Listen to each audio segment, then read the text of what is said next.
All of you कैसे हैं आप सब। उम्मीद करती हूँ आप सब लोग ठीक होंगे। हेयर साइकोलॉजी स्टडी पर सर्वर। So today we have a discussing topic about the over thinking trap. Now we are discussing that what are the main causes of a trap of overthinking and how we can break this trap. So discuss firstly we know about what is overthinking. Overthinking is a being stuck in a never ending loop of thoughts. एक ऐसी गोल चक्कर में घूमना जिसका कोई ending loop ना हो, कोई एंडिंग पॉइंट ना हो. Stop, you can't stop thinking about something. आप किसी भी सोच के बारे में सोचने से बाज नहीं रह सकते, लेकिन हाँ आप अगर बहुत ज़्यादा एक्सट्रीम लेवल के अंदर इस चीज़ को सोचते हैं तो वो आपकी डेली लाइफ के अंदर प्रॉब्लमेटिक हो सकता है. एंड इसके अंदर यहाँ पर एक सवाल उठता है कि but why do we do it. हम ऐसा क्यों करते हैं और किस लिए करते हैं. इसकी कुछ ऐसी वजूहात हैं जो कि सबसे पहले आती है फेयर ऑफ अनसर्टेनिटी, यानी कि बहुत ज़्यादा ऐसा फेयर पैदा हो जाना जिसकी वजह से आप अपनी आने वाली लाइफ के बारे में सोचें और अपने ब्रेन को एंटिसिपेट कर दे अबाउट द पॉसिबल आउटकम. तो इसके अंदर आप एक एग्जांपल दी जाती है कि आप अगर कोई जॉब इंटरव्यू देकर आए हैं और उसका रिजल्ट का इंतज़ार कर रहे हैं, तो आपके दिमाग में अगर ओवर थिंकिंग बहुत ज़्यादा है, आप ओवर थिंक करते हैं, तो आपका जो है वो आपके दिमाग में यही सवाल आएगा कि I am not good for enough and what if I don't get the job. कि अगर मुझे ये जॉब ना मिली और मैं इस जॉब के लिए गुड ना अच्छा ना हुआ, तो ये जो व्हाट इफ़ का साइकिल है इसको तोड़ना काफ़ी ज़्यादा मुश्किल हो जाता है और ये चीज़ें आपको ओवर थिंकिंग की तरफ जो है वो एक्सट्रीम वे में लेकर जाती हैं. सो नेक्स्ट आता है नीड फॉर कंट्रोल, यानी कि आपकी चीज़ों के ऊपर आपका कंट्रोल नहीं रहता. आपकी अनसर्टेन सिचुएशंस के साथ साथ आप अपने ब्रेन के ऊपर भी कंट्रोल नहीं रख पा रहे होते और एक्सेसिवली थिंकिंग कर रहे होते हैं.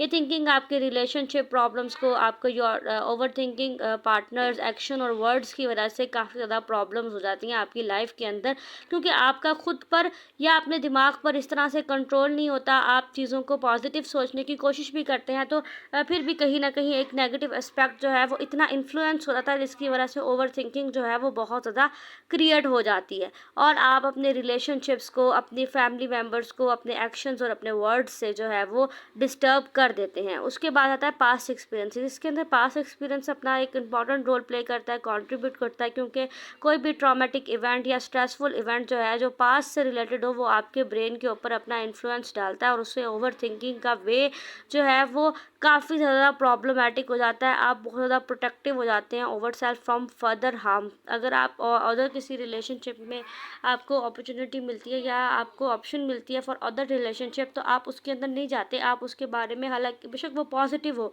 लेकिन फिर भी आप बहुत ज़्यादा ओवर थिंक करते हैं क्योंकि आपके पास्ट एक्सपीरियंसेस जो हैं वो अच्छे नहीं रहे. So that's why. उसके बाद आते हैं psychological perspective. Perfectionist might over think का डिसीजन फेयरिंग, यानी कि डिसीजंस को लेने में फेयर फील करना, रॉन्ग चॉइस से डरना, और इसकी वजह से आपकी लो सेल्फ एस्टीम भी लो हो जाती है और आप अपनी सेल्फ वर्थ को भी खोना स्टार्ट कर सकते हैं. कंसिस्टेंटली आप जो है वो दूसरों की वैलिडेशन को देखते हैं कि दूसरे आपके बारे में क्या बात कर रहे हैं. ये परफेक्शनिस्ट कोई भी नहीं होता. For psychological perspective over thinking जो है वो लिंक करती है एंजाइटी से, क्योंकि इसके अंदर परफेक्शनिज्म, प्रॉब्लम्स और सेल्फ एस्टीम लो होती है. इंसान जब बहुत ज़्यादा चीज़ों के बारे में सोचना स्टार्ट कर देता है तो वो ये चीज़ें उसके लिए वर्स्ट सिनेरियो की तरफ लेकर जाती हैं और ये नेगेटिव थॉट्स उसको एंशियस बना देती हैं. वो कोई भी काम करने से पहले, कोई भी डिसीजन लेने से पहले, कोई भी गोल अचीव करने के लिए सेटल डाउन करने से पहले जो है वो काफ़ी ज़्यादा एंशियस हो जाते हैं. Now it's time to so how we can we break the cycle of over thinking. हम कैसे इस ओवर थिंकिंग के साइकिल को, इस लूप को तोड़ सकते हैं. तो हम कुछ माइंडफुलनेस प्रैक्टिसेस कर सकते हैं. माइंडफुलनेस प्रैक्टिसेस के अंदर हम फोकस करते हैं अपने प्रेजेंट के ऊपर और लेट गो करते हैं हमारी पास्ट एंड फ्यूचर की वरीज को. कोशिश कर सकते हैं, क्योंकि ओवर थिंकिंग एक ऐसी चीज़ है जो 1 डे 2 डे में या मेरी बहुत ज़्यादा बताई हुई टिप्स से आप लोगों का रिजॉल्व नहीं हो सकता.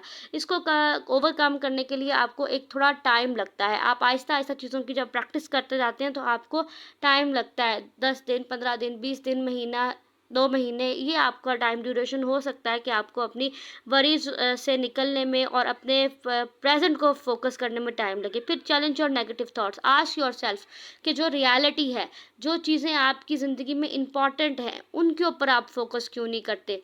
वर्स्ट केस सिनेरियो की तरफ क्यों जाते हैं। आप अपने आप से सवाल करें कि जो आज मैं सोच रही हूँ, जो मैं अपने पास्ट के बारे में या अपने प्रेजेंट के फ्यूचर के बारे में बहुत ज़्यादा सोच रही हूँ, तो वो क्यों है।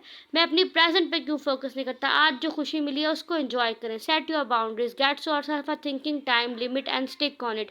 अपने आप को एक वक्त दें कि मैंने इतना ही अपनी चीज़ों के बारे में सोचना है, आधा घंटा, 1 घंटा, पौना घंटा, और उसके बाद आपने छोड़ देना है, नेक्स्ट किसी और चीज़ की तरफ जाना है। आई नो बहुत ज़्यादा थॉट्स आती हैं, बहुत सारे प्रॉब्लम्स होते हैं। अगर आपके लिए कोई नेगेटिव क्रिटिसिज्म दे रहा है तो उसको आप छोड़ें, लेकिन अगर कोई पॉजिटिव क्रिटिसिज्म दे रहा है तो उसको उससे अपने लिए एक्नॉलेजमेंट लें। Talk to their friends, family and therapist about your over thinking pattern. Friends and family भी आपकी बहुत बड़ी सपोर्ट बन सकते हैं इसके अंदर। और किसी थेरेपिस्ट से कंसल्ट करने का मतलब ये नहीं होता कि आपको कोई साइकोलॉजिकल प्रॉब्लम है। आप अपनी डेली लाइफ प्रॉब्लम्स को रिजॉल्व करने के लिए भी किसी साइकोलॉजिस्ट या किसी थेरेपिस्ट से कंसल्ट कर सकते हैं, ये बहुत इंपॉर्टेंट है। सो must like, comment, share and subscribe the channel and give your suggestion for the further topics. Thank you so much. Or and give your feedback in the comment section. Take care. Allah Hafiz. Fi amanillah. Subscribe.